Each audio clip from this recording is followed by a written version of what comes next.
If you want your business to be relevant and in business in the next couple of years, then this episode is for you. This is one of the most powerful podcast episodes I've ever recorded because truly, I know that's a bold statement, but truly, I mean it. The old ways, or even current today, how we're marketing, those ways of marketing are not going to work very soon. And that's exactly what our guest today, Mark Schaefer, shares with us. It's for some might be kind of eye-opening. The fact is that marketing and technology is changing so incredibly fast. And if we're not evolving and we're not adapting, then we will get left behind, and we'll get left behind quickly. But there is hope. There is a way for retailers to still stand out, connect, grow, and thrive. And that's exactly, if you follow the advice of Mark today, that's exactly what you're going to do. So I'm so excited for my guest. Mark is also going to be a keynote speaker at Evolve, my in-person marketing conference. We'll talk about a little sneak peek of his session, and I cannot wait for this session. I think it could be life and business changing for attendees. Before we dive into today's episode, here's a little bit more about my guest. Mark Schaefer is a globally recognized author, speaker, futurist, and business consultant. He is a prolific writer and speaker whose work sits at the intersection of marketing, technology, and humanity. He has advanced degrees in marketing and organizational development, holds 7 patents, and is a faculty member of the Graduate Studies program at Rutgers University. He is the best-selling author of 10 popular books, including the very first book on influencer marketing. His blog, Grow, and the podcast, The Marketing Companion, are ranked among the top-rated publications in the marketing field. His clients range from successful startups to global brands such as Adidas, Johnson & Johnson, Dell, the U.S. Air Force, and the UK government. And he has appeared on media channels such as CNN, The Wall Street Journal, The New York Times, and CBS. I am so excited for you to listen in to this conversation. And if you have any friends who also are store owners or small business owners, this is a really important episode for them to listen to. So go ahead and share that with them, and let's dive in. Welcome to Rooted in Retail, the show that's dedicated to helping independent retailers thrive in today's ever-evolving retail landscape. I'm your host, Crystal Vilkaitis, and I'm thrilled to have you join me weekly as we explore topics that are vital to the success of your store. From marketing to mindset, money to merchandising, sales to leadership, we'll cover it all. Each episode features interviews with industry experts and accomplished retailers who share their real-life insights and actionable advice. Get ready for a great conversation on how to build your dream business with Rooted in Retail. Mark, welcome to the show. I am thrilled that you're here. Crystal, I am thrilled to be here. Yeah.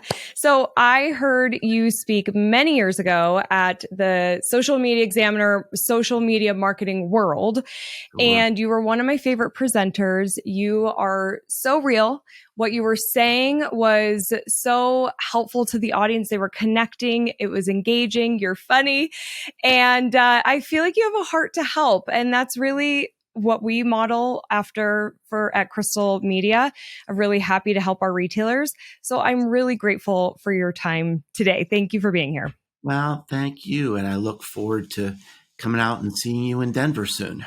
Yes, we're excited to have you as a keynote, and we'll talk a little bit about that later. But I want to just jump right in and talk about your new book that you just released, Belonging to the Brand. It's your 10th book. I'm in the middle of listening to it. I'm more of an audiobook person than reading it.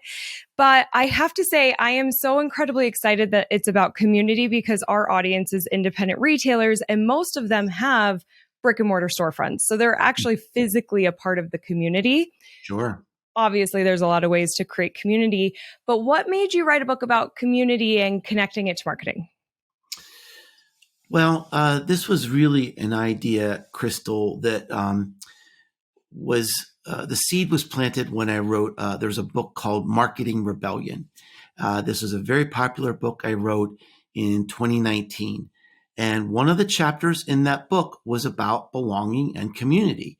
And I predicted this was going to be a big part of marketing in the future because it's something that never changes with people. And in this book, I was suggesting, look, marketers, put down your algorithms for a minute, put down your automation for a minute, and just get reacquainted with what customers really want and need. Then, boom, 1 year later, pandemic hits. And Crystal, people started telling me, Mark, these ideas you had in the book, they're all coming true. They're coming true now. This isn't like a future thing. And I recognized that one chapter I had in the book, that was the most important chapter in the book. That really was going to be the future of marketing. It was happening faster than I expected. And I'm not a bragging person, but I will have one little mic drop moment. And that is when I finished writing the book a few months ago, the day I wrote the last words of the book, McKinsey came out with a major research study that said community is the future of marketing.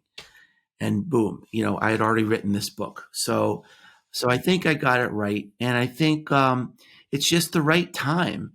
Number one, a lot of, as your customers unquestionably know, a lot of the ways we used to market and advertise just don't work anymore. People aren't seeing those ads. They're not believing those ads. There is just so much attention, demand for our time, so many distractions for our attention. It's so hard to cut through that clutter. And we're also in a world where we're more disconnected, more isolated, and in many cases, especially with young people today, more lonely than ever. So we need to belong. We long to belong. And so this is a kind of marketing that not only works, but it actually heals people. And I think that's, it's like you said, at the beginning, you said, Mark, I think you kind of have a heart for helping people. I do. and so what if we could create the most belonging store? What if we could create the most belonging feeling in how we connect with people? Wouldn't that be an amazing legacy? Wouldn't that be something to be really proud of in our business? And I think it would be marketing that works too. Mm-hmm. I can't agree with you more. I think so often we are so concerned about getting people to our events and getting people to buy our products. And it's all about the promotional and buy. Mm-hmm. And we totally just get so caught up in the day to day, and we forget about the heart of the business, the connecting with our customers and creating really meaningful connections. And, one thing that I talk about to do that is really being vulnerable and telling stories, and being there for your customers is not just about the buy. So I'm so excited. I hope all of our retailers buy this book. Oh, me too. Yeah, right. That's right. You say community can become your company. It's so much more than logos and taglines. Can you share a little bit more about that? Well, there are a couple very powerful examples in the book. Some of them are small companies where they created a community and the community actually became bigger than the company. And I think there's one rather significant retail example that everybody can relate to, and that's Sephora. So we all know Sephora, right? I mean, they're based, I believe they're out of Paris, and they have brick and mortar stores in just probably every significant city in the world. I live in Knoxville, Tennessee. We have a Sephora. And yet 80% of their revenue comes from their online community. It's kind of mind blowing. I mean, you wouldn't even think about it. Sephora's kind of a walk-in mall kind of store, but 80% of their revenue, they have 6 million customers online.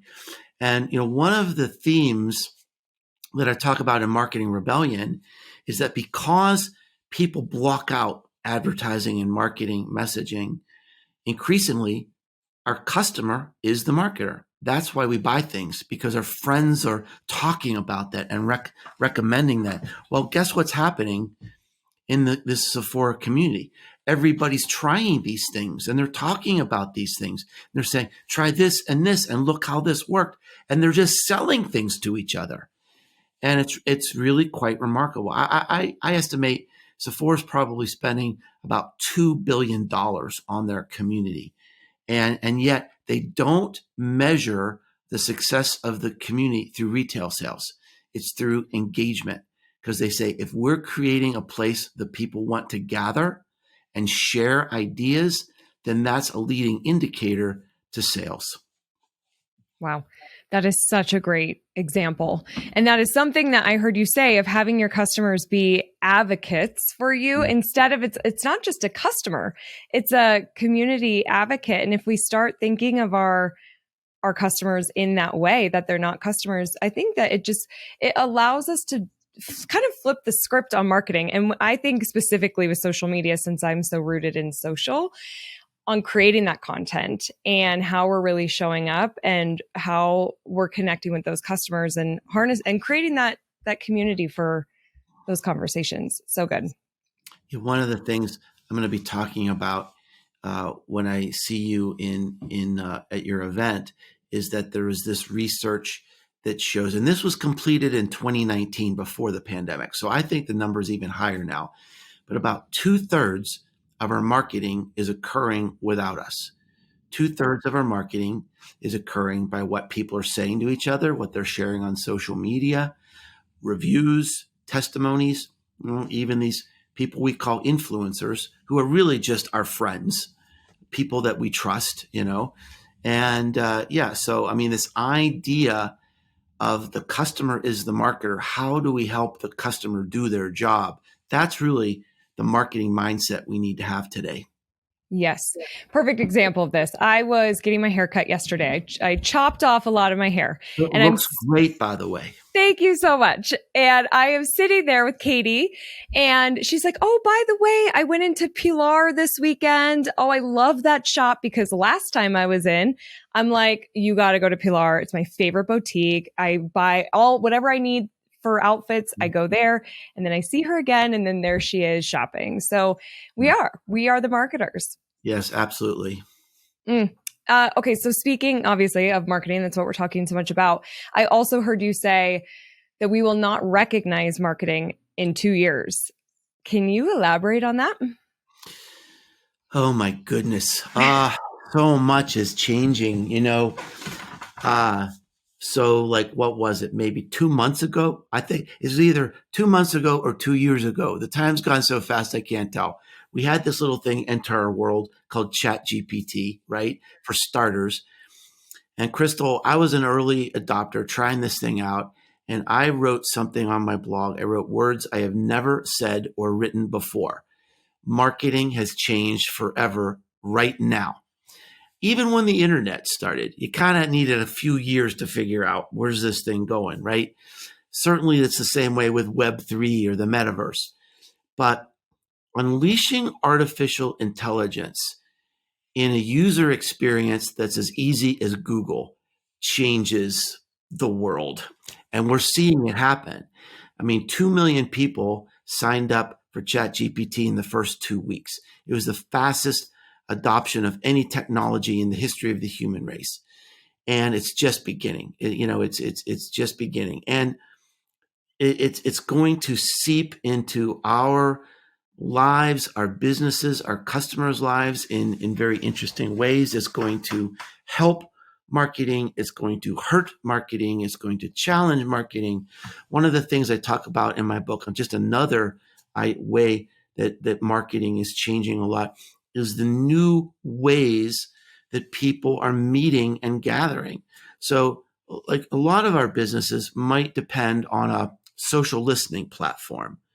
Okay, what are our customers saying about us on Twitter or Facebook or LinkedIn or something like that? Well, guess what? Young people today, they're not on Facebook. They're not on Twitter. They're not on LinkedIn. And a lot of the places where they're showing up, we can't see them. We can't discover them. We can't hear them. They're invisible. They're blockading themselves into little communities, into little digital campfires. So, I mean, there's so many challenges going on. So It's just the way we think of, if you're doing marketing like you were 5 years ago, it just can't be working the same. We've got to really embrace a new view and a new mindset about how to connect to customers in a meaningful way. And that's one of the reasons why I think my new book, Belonging to the Brand, is so important, because the community isn't new, but the way I present it in this book is almost entirely new. It's the biggest overlooked opportunity in marketing, maybe in the history of overlooked opportunities, because people just aren't thinking about this as a way to build the brand. Right. I mean, well, and that's where it's insane to think about how, like you were saying, how fast this is happening, Mm. because before we had a lot of time to kind of process and get to know it and learn it. And the fact that you're saying what you did 5 years ago, that's not that long ago. When we No. really look, like that's Yeah. not that long ago. Yeah.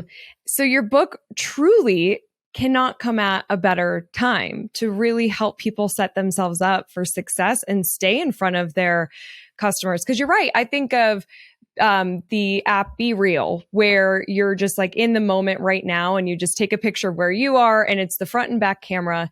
And then you just share that with your friends, right? Like it's not a public news feed. Brands can't get into that. It's just to one, right? So Mm-hmm. how are we really still staying in front of our customers and giving them what they need? Something you address in your book is how lonely we are, and the stats about being lonely. I mean, it's heartbreaking what That is is. happening. It is. And so I think that we want to belong, like you said. And I think brands, and especially our small businesses and our retailers who are part of the community, have such an opportunity to provide that space and a safe space for their audience. And so now is such a perfect time to do it, and really is a perfect time for your book. It does all go back to community. Mark, so switching gears just a little bit, because I think of community and I think of experiences also, because I think that that's a way that brands they create an experience which allows the connection. Yes. And as I was preparing for this, I was swirling around your website and I saw that you have an incredible experience of learning, like a marketing boot camp in a castle in Dublin, Ireland. I do. We're going to do falconry. We're going to drink mead. By the end of the event, I'll probably end up in armor. We're going full medieval. Yes. Yeah. Oh my God. I love it so much. But that's a perfect example of an experience. Like you are creating connection and community through this amazing marketing experience. There's a retailer that I know who, her name is Shelly, and she has a knitting store, and she created this like 2-day knitting workshop. It was at a Ritz-Carlton. It was super luxurious. You got all these amazing supplies. You learned from experts in the industry. You got to meet them, book signing. You were fed all the things, right? Tickets were $10,000 to go to this for a knit store, right? And so people were like, you're crazy. Nobody's going to buy this. But she just committed to making an amazing experience. Only 10 people can go. She sold out. One woman bought a ticket for herself and her daughter, so $20,000. But they wanted the community, they wanted the connection, they wanted the experience. So can you talk a little bit too about how you feel about that? You know, it's interesting that you say this. I used to have a big event. Oh gosh, I don't know, 8 or 9 years ago, and it just kept getting bigger and bigger and bigger. It started out, the first year I ever tried to have it, I had like 450 people there. I cut it off because I thought, what is happening here? And then by the third year, there was over 700 people, and I was miserable because it was a blur. I wasn't connecting with people. I wasn't really forming any relationships, and so I stopped. It was just so stressful, and it was unfulfilling. And I thought, this was the turning point. At the end of the event, we had like this nice party, and then after the party, people were still wired and they were still going, and they're going out to bars, and I just went home and crashed. I couldn't even hang with my friends. I was just so exhausted and spent. And I thought, this is not what I really want. So the event you talked about, I have one in Knoxville at a lodge in the woods in April. And then I have one in a castle in Dublin in September. And it's limited to 30 people. And, it's not $10,000, but it's like $4,000, but it's all inclusive. And it's, beautiful food. And, you're in the forest and you're surrounded by gardens and ponds, and we're going to have wonderful entertainment. And it's a retreat, but it's 30 people. And you walk away with 29 new friends who are going to support you forever. So it really is, it's not like a meeting. It's not a conference. It's a bond. You walk away with 29 new people who are going to kind of be with you, forever. And so that to me is, it's a great experience that people will never forget. Yeah. And I want to encourage anybody that's listening to this to think about how you could do something for your business like that. I mean, you are creating the bond. It doesn't have to be this big, massive event. It can really be something that is just super special for a few people that often I feel like what ends up happening in those scenarios too, it's life changing. I mean, you can't even really put a price tag on it or, the marketing copy. How do you even explain like a life changing event? But really think about how you can create something special like that. So we have our Evolve conference that's coming up, and we cap it at 200. I hear you say like 700, and there's a side of me that's like, that would be so amazing. And then I hear the other side of like, it can be, it depends on what you want to do. But totally. For me, since the difference was, what I was hearing is that a lot of people are coming to this event for me because they knew me, and no one could see me. Right. How do you see 700 people? So I just felt like I was disappointing everybody.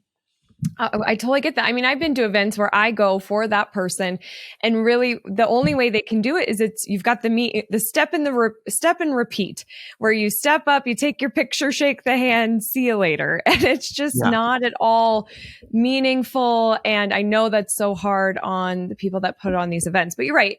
Whatever you're trying to experience, we intentionally kept it to 200. It is our first one, and we wanted it to be kind of an intimate event and have those chances to ask your questions and meet more people. And so your topic is the most human company wins. Can you share a little teaser about what you're going to be talking about at Evolve? Well, actually, I am going to be bringing a whole new speech to Evolve. I tested it out for the first time this morning, as a matter of fact. And it integrates a lot of ideas from my last few books. I think we're in a world where we're just overwhelmed with messages, and we're bombarded with ideas, and we don't know what to do. We don't know what to trust. We don't know what to listen to. And I think especially now, as we're getting into this world of artificial intelligence, people are going to turn to the people who they know, the people that they trust. And this idea of the personal brand, the idea of our customers are our marketers because that's who they trust. I think this idea of community, we might be living in a high-tech world, but there, as marketers, we still have plenty of opportunities for high touch. And maybe we're just not thinking that way. So what I'm going to be talking about is, and I believe this idea a lot, the most human company wins. And when I say company, it could be the most human nonprofit, the most human symphony, the most human, retail shop or whatever. Those are the ones that are going to stand out. If you remember in the pandemic, what did we hear at first? The companies, all the big companies, they didn't know what to say, right? The whole world's closing in on them with this pandemic. Everybody's terrified. And here's what they said. We are with you in these unprecedented times, right? They could not get off the script. they looked silly. They looked foolish. And the companies that did well and the companies that we'll remember are the ones that rolled up their sleeves and said, we are part of this community. We're going to get through this together and we are going to help. We're going to get down in the trenches. We're not going to let you fail and we're going to be there for you. And that's why my book came out 1 year before the pandemic. The Most Human Company wins. But that's what was showing up, was the companies that could come show up as the most human companies and get rid of the stupid advertising scripts. Those are the ones that we're going to succeed. And it's still going to be that way in the future. Oh, hands down. I know. How many times did you just pull your hair out when they said unprecedented? We heard that way too many times. And the brands, a perfect example of what you're talking about, because we work with these small retailers. We had a retailer who is an insider member of ours. She has a gift shop, and she was having such a hard time finding help during the pandemic. This was like 4 to 5 months after the shutdowns. And businesses are still having such a hard time finding help, but it was especially hard. A lot of people either didn't want to work, were scared to work. There were so many reasons. And she just took out her phone and went onto Facebook and did a live, and with tears saying, you guys, we really need some volunteers. If anybody can help support us, we're really just trying to set up. Mark, 100 people showed up for this retailer. Wow. Like, her community what a showed story. up. I know. And it's like, that is incredibly special. This is why I love working with retailers, because they are their brand. Yeah. It is very human. But the thing is, and this will be good for you to know going into your talk at Evolve, is that there's so much fear of putting ourselves out there, of visibility, of just really being seen. And what if I look stupid, or what if I mess up, or all those things. And so one thing I try to do is build that confidence and have them feel like they can, because when they do, they're going to see 100 people show up for their store to volunteer. Like, they're going to see those results. So yeah. Well, it's a good challenge, but you're right. It is necessary and it works. And one of the things I've been screaming from the rooftops for at least the last 7 years is that the personal brand is everything. The personal brand is all we're going to have left. And in a world where everybody's going to be able to be creating all this information with artificial intelligence, I've got a new thing I'm putting on my blog, 100% human content. So people know. Yeah. I love that. I'm being transparent. It's me. It's really me. And you can trust me. And, I'm here for you. And that's why I actually think small businesses and small retailers this is their time. This is absolutely, we are in a world right now where all the big companies and all the big brands that were built on big media buys and big, social media campaigns and huge advertising, relationship with advertising agencies. How are they going to win? I just don't know how they're going to win, because people want to see business owners showing up in the community, being part of the community. That's who they know. That's who they trust. And that's who they're going to support. Yeah, it really is a great time to be a small business. And I feel like there's a lot more people who are doing trainings, and there's webinars and challenges about personal branding. You really were one of the OGs that talked about personal branding years ago and the importance of it. And I feel like the rest of the world's kind of catching up to that a little bit more. But now, like, more than ever, it's so incredibly. Most of them are using my book in their training program. Oh, I hope they're giving you credit. Yeah. There was actually somebody on LinkedIn the other day. They were saying, "Oh, well, we teach about personal branding." I said, "Oh, that's so interesting." I said, "What do you do?" Because he said, "Oh, well, we use your book." Oh my Which goodness. is fine. It's a big world. I don't care. It's a big world. Totally. Well, what is it like? I always butcher this, but copying is a form of flattery or something. Yeah, it's a great form of. Honestly, I don't. I don't have a scarcity mentality. Right. It's a big world, and there's enough for everybody. And look, I help people. I truly do believe that if you're not working on your personal brand, you're going to be falling behind in this world. Totally. When I teach a college class, when I teach to students, I beg them to work on their personal brand. It's the only sustainable competitive sustainable competitive advantage we have as individuals that we can take with us throughout our careers, no matter what happens. And not enough people take it seriously. Mm, I so agree. And that's pretty powerful stuff. It's so meaningful. Hey, real quick, I want to invite you to my in-person marketing conference called Evolve, happening April 26th and 27th in Denver, Colorado at the stunning Gaylord Rockies. We are going to talk about all things retail and marketing and more. You're going to walk away feeling confident in yourself, in your marketing plan that feels comfortable and authentic to you. You're going to have a very good understanding of the future of social media and marketing, because it's going to look very different than it does today, and how you can adapt and evolve to stay relevant and thrive.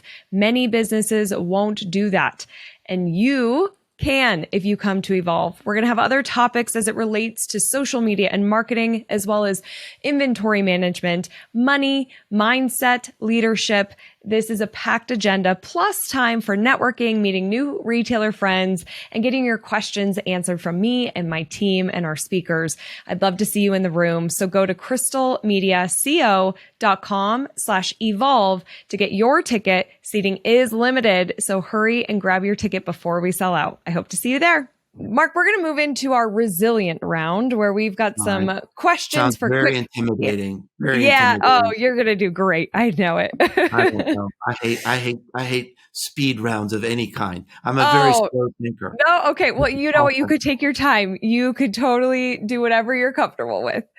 But these are pretty easy questions, but they could, they could go into Now some you're going to deepness make here. it even harder. Well, Mark, these are such easy questions. Dummy, you're sitting there with a blank look on your face. All right. Okay. All right. Here we go. All right. I think you could do this one. This is going to be hard for you. I think best business book. Yeah. One of the greatest opportunities of my whole life was I got to study under a guy named Peter Drucker for 3 years. And if you've ever taken classes in business, you've probably heard of Peter Drucker. He has a book. It's right back here. It never leaves my desk. And he wrote this book, I think it was 1984, called Innovation and Entrepreneurship. He basically predicted the gig economy. It's basically a framework of how to put innovation into every business. It should be required reading. I read it about every other year. I read it again because it's such an important book. And so he's a great thinker and a great writer, and that's one of my favorite books. Incredible. I can't wait to read that. How do you keep up with the ever-changing social media landscape? I consume a lot of newsletter content, and by newsletter content, I'm meaning like people who are watching out for trends. Like I read a newsletter about Gen Z. It's written by Gen Z about Gen Z trends because they're changing everything. They're creating fashion, they're creating taste, they're creating culture and music, and in many new interesting ways. They're using social media in new ways. They're hiding out in new places. So I read newsletters sort of about like business trends, future trends, Gen Z, consumer behavior kind of thing. So I read a lot of newsletters. Awesome. You said something in your book that Gen Z spend 7.5 hours on their phone. And that was mind blowing. That's pretty crazy. Yeah. 7.5 hours. Yeah. And I think the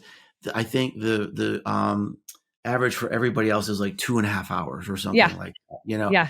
So, I mean they're literally being wired a different way and reacting to the world in a different way. And I mean, it's not going to go back. It's just going to move forward. And so we're going to have to adapt to the way they're wired. Absolutely. And by the way, It's like whenever we talk about Gen Z, we think about, oh, that's this little generation. Hey, we just had a Gen Z elected to Congress. Yep. They're here. They're buying stuff. Yep. In the next 5 years, they're going to be our business leaders. Yeah. So I mean, they're here. They're now. It's happening, and they're taking over. Totally. The time is now. It's pretty Mhm. crazy. Because marketing is ever changing, how do you recharge your batteries? I don't. Oh.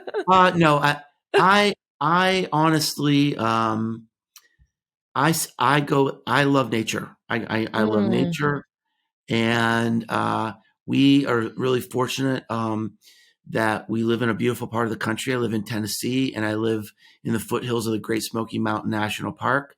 After I see you, I'm going to get in a car and go visit some national parks out west.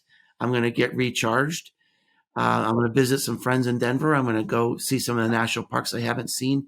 But I get re-energized with nature. If I'm really feeling stressed, I just gotta, go out on the lake or go on a hike or just sit by a pond for a while, and that's how I get energized. I can so relate to that. And hopefully our weather is great when you're here because Denver has very bipolar weather, but I'm hoping you can get some hikes in. If you want any trail recommendations in Rocky Mountain National Park, I will send you some. So to help retailers be stronger, rooted in success, what's a social media foundational best practice? It's something that we sort of already hinted at, Crystal. Is this idea of the most human company wins, and there's a lot behind that, but I think it really gets down to this: if you're doing types of marketing that people hate, stop it. I mean, and you know what it is because you hate it too. I kind of got in the face of a guy on LinkedIn the other day. He was like pitching me all this stuff. And here's what it was, Crystal. Now, I've written 10 books. It's not that hard if you're really interested in me to see that I've written books. This guy, he pitches me and he says, well, you're such an interesting person. Have you ever thought of writing a book? I'm here to help you write a book. And I just said, this is why are you writing this to me? This is so unhelpful. All you had to do was look at my LinkedIn profile and you would know I'm not your guy. And he got all defensive. And I said, look, you can do better. You just you got to stop doing things that people hate. If someone came to you with an irrelevant pitch that interrupted your day because you got a message from someone, you got to see what it is. And then you're doing something that people hate and you know it. Now, double down on what people love. Double down on showing your face and your heart and your passion and your compassion. You look at every customer interaction. If you have a newsletter, if you have customer complaints, if you have special events, when you greet them in the shop, how do you show your smile and your heart and your face and tell your story? And how do you show up in the most human possible way? Look at your website. Are you using stock photos of people or, pictures of you and your customers? One of my favorite brands is Glossier. Every picture on their website is a customer that they find on social media. Their whole marketing department is all they do is watch social media for what people are saying about them and then acknowledging them and thanking them and rewarding them and saying, hey, that's really cool. Can we put that on our website? Can we put you on our website? Would you like to wear that, lip gloss or whatever? And we'll put it on our website. So, I mean, I love that. I mean, I just love that. That's what marketing should be. Mm, mm. Yes, Mark. We only have one more question. You're killing it with these questions. See how great you are at the resilience round. Oh, dude, I thought it was going to be like, so you're letting me think and talk. So The final question is, what do you think the future of independent retail looks like? I think it's awesome. I think it's incredible. I think it's going to have to be hybrid. I think there'll have to be some sort of online component to brick and mortar stores. Um, I think there's a huge opportunity for community. And, I know there's a lot of competition from all these big retail giants, but they're not human. And I really believe that the most human company will win and the most human retail shop will win. And the personal brand is everything. And the person who owns that store, they know their customers and they're going to show up. And, it's just like, who do you love at Amazon? Who do you love at Walmart? Who do you love? So, I mean, you're going to do business with the people that you love, that you know. So I think this is a time, it really is. This is a time that small and medium-sized businesses are absolutely poised to win. I completely agree. Love it. Mark, thank you so much. I am so excited for your talk at Evolve. It's going to be epic, and everybody in the room is going to be so moved by what you say. I know it because I've experienced it. So thank you. How would you like people to best connect with you? Well, I can't wait to meet some new friends in Denver. That's going to be awesome. And so you probably can't remember my name or how to spell my name, but if you can remember Businesses Grow, that's my website, businessesgrow.com. And you can find my blog, my podcast, my books, my social connections. I follow everybody back on LinkedIn, so it's easy to stay connected with me. And Businesses Grow. I'd love to hear from my new friends in Denver. Awesome. Mark, thank you so much for your time today. I really appreciate this. And everyone listening, remember that I am rooting for your success. Have a great week ahead. Thanks. Bye-bye. Thank you so much for being here. It means the world to me. Don't forget to join the Rise and Shine newsletter, which is social media news you need to know, sent via email every Monday morning. Go to crystalmediaco.com/rise to join. And don't miss the newest episode of Rooted in Retail, which drops every Sunday morning.